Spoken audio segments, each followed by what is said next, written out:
ఏడు మెట్లతో ఏడు మార్గములు ఎరుకపరచినది నీవే.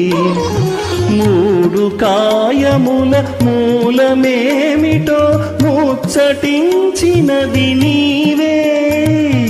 ఏడు మెట్లతో ఏడు మార్గములు ఎరుకపరచినది నీవే.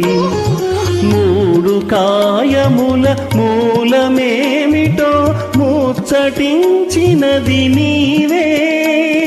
మెట్టు మెట్టుకో గుట్టు దాగినని,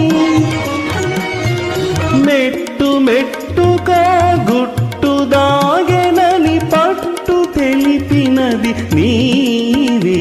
ఏ దేవతలుందని మోక్ష మార్గము, ఏ దేవుళ్ళి